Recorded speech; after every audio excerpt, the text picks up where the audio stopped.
This guy wants to show that is a team player, and for you to be a team player, you need to play wherever the coach asks you to play. I'm talking about Anthony. Yeah, he wants to be a team player. He has to play for that wing back. And Anthony doesn't have option. He has been frozen out of Manchester United, and he's going to jump at any lifeline to earn his paycheck. Simple. Now let's get it started. Play ball! HOJLUND scored 2 goals to give Amorim his first win as a Manchester United manager. That game happened at the Old Trafford. The game ended 3-2 against Bodoe and Glimt. Okay guys, if you look at that game, 2 goals from HOJLUND, good game from him, but at some point, they scored in the first minute of the game. Garnacho scored in the first minute of the game. The way they actually did, they scored early in their last game against Ipswich Town. Now they scored early again, but again, that defensive problems, again, it's still happening at Manchester United. They considered 2. These guys didn't even come to play. They came to challenge Manchester United at Old Trafford. Even though Man U missed a whole lot of chances, but 2 goals, they scored 2 goals, then it was 2-1 at the end of the first half. HOJLUND scored to make it 2-2, then scored again in the first 5 minutes in the second half to make it 3-2, and they won that game. But if you look at that game generally, what do you make of Amorim's first game at the Old Trafford? You know, Amorim first game at Old Trafford, good win. Not necessarily a perfect win, but we can see play style, we can see formation, we can see a fresh breath of fresh air at Manchester United. Now, as expected, you know, we had a show earlier in the morning, a lot of people were complaining already.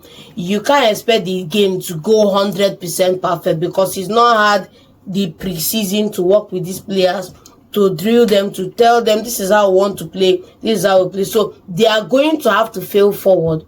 The bottom line is they picked up all 3 points in this encounter. You saw the way he utilized some wingers as his wing backs in this match, still sticking true to his identity from the way he played at Lisbon. Yeah, and even now we are seeing him at Manchester United. He still has a lot of work to do, in the sense that if you look at that defense, there's a lot of work that needs to be done. 2, the way the players manage the game. You know, Manchester United for the past 3 games have had this mantra of score early and then concede 2 late goals, and we saw it happen again yesterday. So he needs to tighten up the defense and fix some of these errors. Okay, so if you look at that game generally, he started Anthony as his wing back, because if you look at the way he was playing, when Arsenal played Sporting Lisbon, the guy that was playing the right wing back, he was a left footer.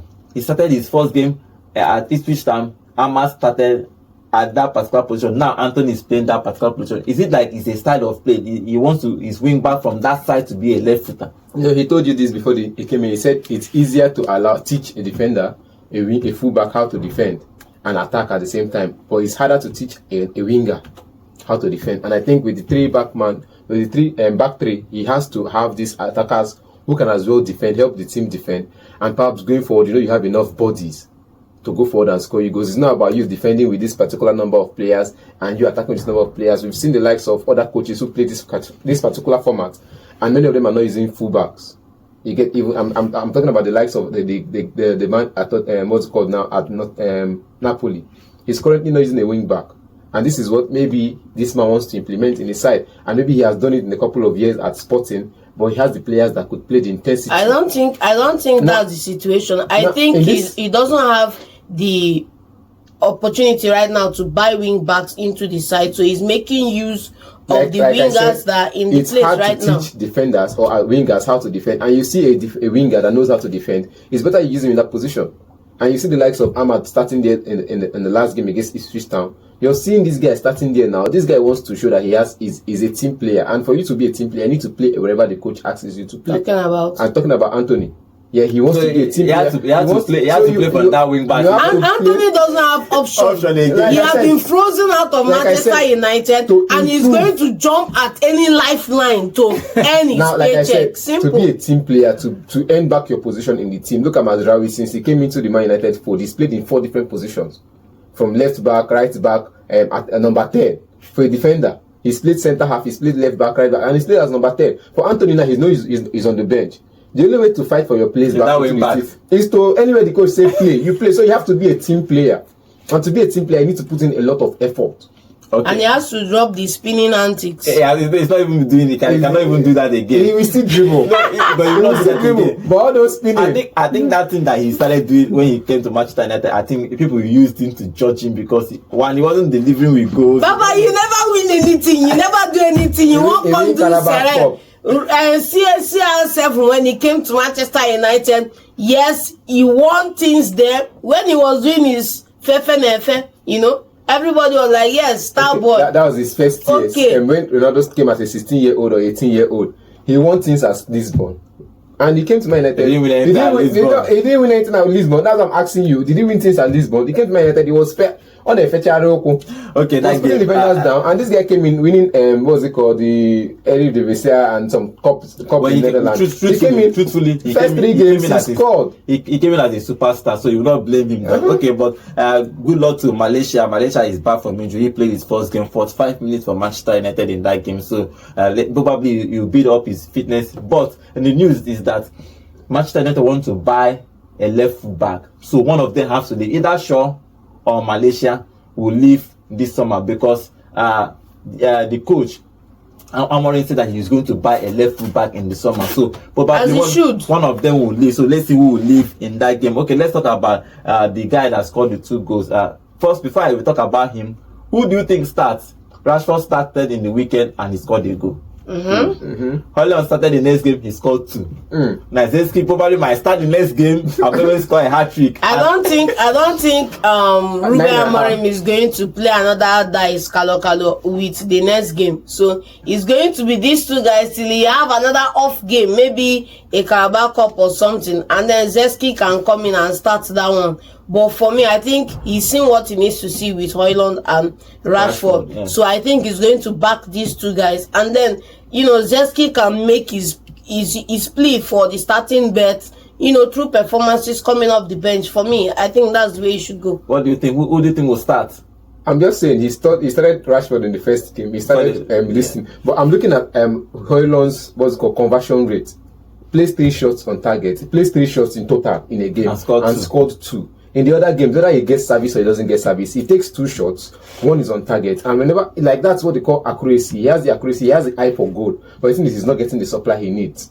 And you can't always score off loose balls. So I think in the next game, you need to tell the players to supply him, and he should keep starting as a number 9. So Rashford can continue playing from wherever he plays. I disagree. Because Rashford is looking like Garnacho is going to be starting all the games from the left. Garnacho is going to start off the left. HOJLUND can start in the middle, Rashford on the right. But then if he feels HOJLUND isn't giving him what he needs, they switch that position and Garnacho can go to the bench. Somebody else comes in. Let's talk about him in this game. He scored 2 goals and had an assist, which is very, very good for a striker. What do you make of his 2 goals in this game? Good goals. Knowing how to position well. Now you see me, now you don't. I'm seeing strikers, or perhaps let's say the strikers who know how to confuse defenders. You run in a path and defenders are picking up those paths, and all of a sudden you're nowhere to be found and you're getting a clear-cut chance or a clear-cut space to relax and score your goal. You have a shot, you have whatever it takes to score your goal. Go for it, get your 100% on it, and get your goals. It's just what it is. And I see him as one of those players. I just feel like he's lacked supply over the years at Man United. Baba had supply last season. I beg, don't tell me he's lacked supply. Wait. You are saying he lacks supply. Look at the goals. How many chances did Bruno Fernandes create last season? Answer that question. Who played? Yes, but he still got over 100 goals. Over 100 chances created last season. It was his worst season. He had 106 chances created. HOJLUND was played as the lone man up front for the better part of last season. And you come in and tell me he's not getting supply. Where are those passes going to? It was always going to Garnacho and Rashford. You could go to the numbers. Look at the goals he scored.